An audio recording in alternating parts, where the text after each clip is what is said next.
Dictation गति 100 शब्द प्रति मिनट स्टार्ट। उपाध्यक्ष महोदय, इस विधेयक का हम समर्थन करते हैं और मुझे आशा है कि यह बच्चों का शोषण रोकने के लिए एक कदम होगा। इसका विरोध करना शोषण को बढ़ावा देना होगा। कोई भी व्यक्ति जो समाज की प्रगति में विश्वास करता है वह इसका विरोध नहीं करेगा। लेकिन दो बातों को मंत्री महोदय ठीक से अपने ध्यान में रख लें। वह इस बात को ध्यान में रखें कि आर्थिक असमानता को जब तक हम देश से समाप्त नहीं करते हैं और साथ ही साथ पूर्ण रोजगार की जो पॉलिसी है उसको लागू नहीं करते, तब तक इस समस्या का हल नहीं हो सकता। जो बच्चे पढ़ने वाले होते हैं उनके परिवार को चलाने वाले लोगों के पास पूरा रोजगार नहीं होता और इसलिए बच्चों को काम करना पड़ता है। इसलिए सबसे पहले हमें आर्थिक असमानता को दूर करना चाहिए, तभी देश में सुख समृद्धि एवं खुशी लाई जा सकती है। मित्रों, आज हमारी यह भावना होनी चाहिए कि यह राष्ट्र हमारा है, उसके सब लोग हमारे परिवार के ही व्यक्ति हैं। जिस माँ की कोख से हमने जन्म लिया उसका ऋण हम पर बाकी है। बिना इस संकल्प के बात नहीं बनेगी। दरअसल हमारी आज़ादी का कोई मतलब ही ना होगा अगर हम अपनी भाषा ना अपना सके। प्रेम से हर एक व्यक्ति को बताना होगा कि हिंदी आपकी भाषा है और एकमात्र भाषा है जो टूटे हुए दिलों को जोड़ सकती है और हर एक व्यक्ति के मन में राष्ट्र प्रेम प्रज्वलित कर सकती है। मुझे बताया गया है कि देश के कोने कोने से आए आप सभी लोग दिन भर यहाँ बैठकर कानून और नियमों के अनुसार सरकारी कंपनियों में हिंदी के प्रयोग की आवश्यकता और योजनाओं पर विचार विनिमय करेंगे। इसलिए मैं आप लोगों के विचार विनिमय में अधिक समय तक बाधक नहीं बनना चाहता। मुझे विश्वास है कि आपने जितने धैर्यपूर्वक मेरी बातें सुनी हैं उतने ही धैर्यपूर्वक आज के सारे मसलों पर विचार करेंगे। मैं अब और अधिक कुछ ना कहकर केवल इतना ही कहूँगा कि भाषा का प्रयोग करते समय आप यह ध्यान रखें कि उसमें विद्वता की ज़रूरत से ज़्यादा चमक तो नहीं, कहीं ऐसा तो नहीं कि आप जिसके लिए वह कर रहे हैं वह उसके उपयोग की वस्तु न रहकर आपके पांडित्य प्रदर्शन की वस्तु हो जाए। सच्चा पंडित तो वही है जो अपने पांडित्य को दबाकर उस चीज़ को आगे रख सके जिससे कि वास्तविक लक्ष्य प्राप्त करने में आसानी हो जाए। मुझे विश्वास है कि प्रशिक्षण के दौरान भी इस बात पर जोर दिया जाता होगा। आप लोग भी यह समझकर चलते होंगे कि केवल कठिन शब्दों की जानकारी से यह तय नहीं किया जा सकता कि आपका भाषा का कितना अधिक ज्ञान है। सारे संसार में वही भाषाएं आगे बढ़ी हैं जिनमें और भाषाओं को पचाने की शक्ति है, औरों को साथ लेकर चलने का साहस है। जब मैं पहली बार चुनकर भारत की संसद में आया तो मेरी अजीब दशा हुई। कभी कभी मैं सोचता हूँ कि मैं इंग्लिस्तान की संसद में हूँ और या भारत की संसद में प्रत्येक व्यक्ति अपने को अंग्रेजी दा कहकर कहलवाकर अपनी प्रतिष्ठा बढ़ाना चाहता है और अपनी भाषा जानने वाला व्यक्ति छोटेपन के एहसास में फंसा हुआ है। इसलिए ज़रूरत इस बात की है कि हम राष्ट्रध्वज और राष्ट्रगीत की भांति ही राष्ट्रभाषा को भी सम्मान दें। हम अपनी भाषा का महत्व समझें। हमें अपनी भाषा से प्यार हो।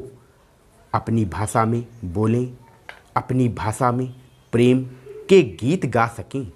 और जब भी कोई अपनी भाषा में बोले तो हमें उससे मोहब्बत होनी चाहिए। हमारे परिवार के जो बहन भाई हिंदी नहीं बोल पाते, वे समझते हैं कि संभवतः हम लोग उनसे आगे बढ़ जाना चाहते हैं। इसलिए हमें परिवार के उन बंधुओं को सीने से लगाना होगा और उन्हें बताना होगा कि हम लोग उन्हें आगे छोड़कर नहीं बढ़ना चाहते। सभापति महोदय, एक सवाल इस सदन में बार बार उठाया जाता है कि शिक्षा को नौकरी करने के उद्देश्य से दिया जाना चाहिए। शिक्षा को उद्योग के उद्देश्य से दिया जाना चाहिए और शिक्षा को ज्ञान प्राप्ति के उद्देश्य से दिया जाना चाहिए। यह ठीक है, लेकिन मैं जानना चाहूँगा कि अपनी सरकार का झुकाव किस ओर है।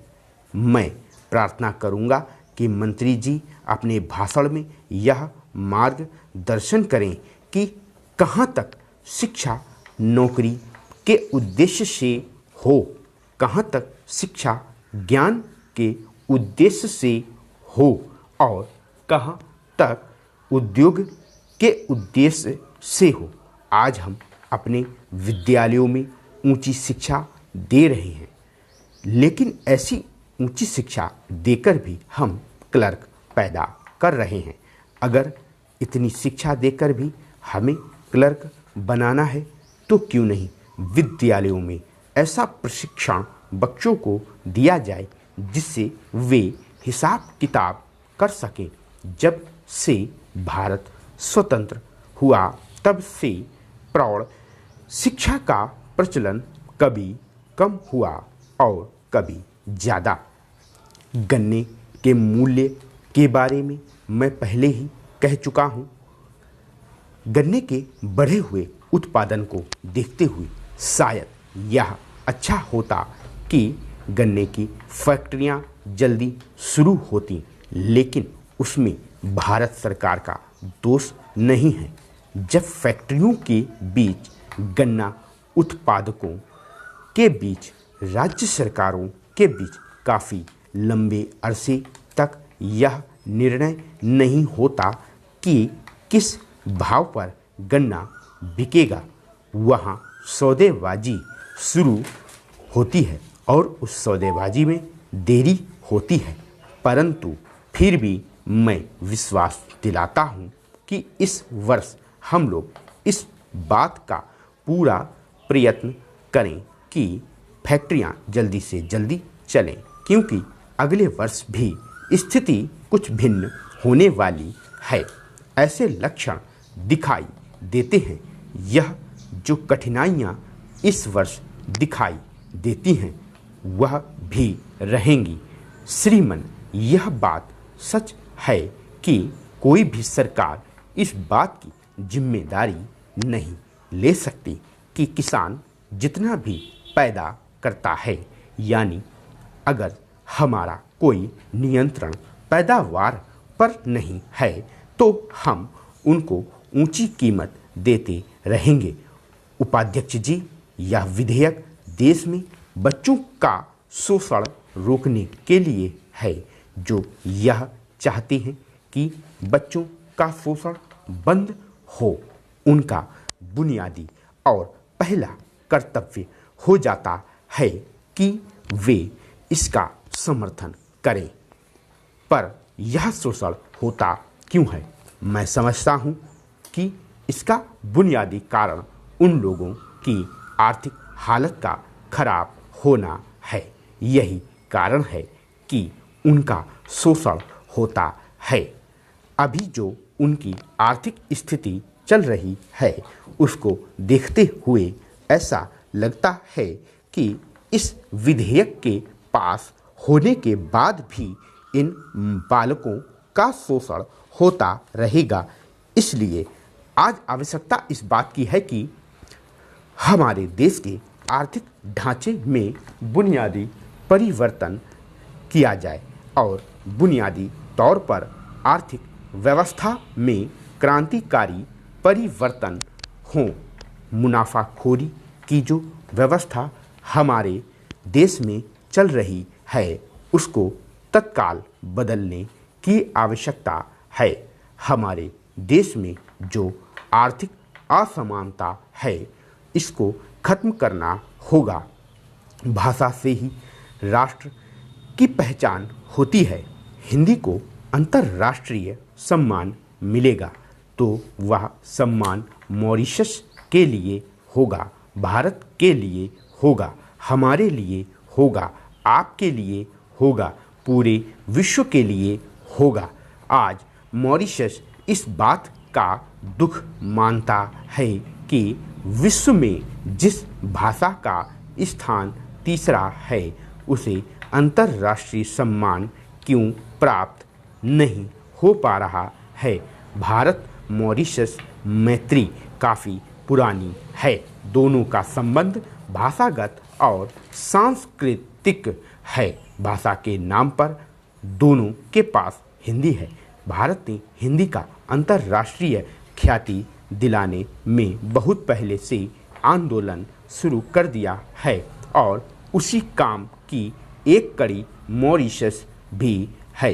हिंदी के नाम पर मॉरिशस की हिंदी भारत की हिंदी का एक कंधा है। सबका मिलजुल कर प्रयास यही है कि हिंदी अंतर्राष्ट्रीय भाषा बन जाए। मानते हैं कि हिंदी का कभी कोई ठोस साहित्य नहीं है, पर हम मॉरिशस के हिंदी प्रेमी इससे निराश नहीं होते। हमें इस बात का गर्व है कि आज विश्व हिंदी सम्मेलन के शुभ अवसर पर संपूर्ण हिंदी जगत यहाँ इकट्ठा हुआ है। मुझे आशा है कि यह एकता ऐसे ही बनी रहेगी। हम हिंदी भाषा के नाम से मिलकर खड़े होंगे।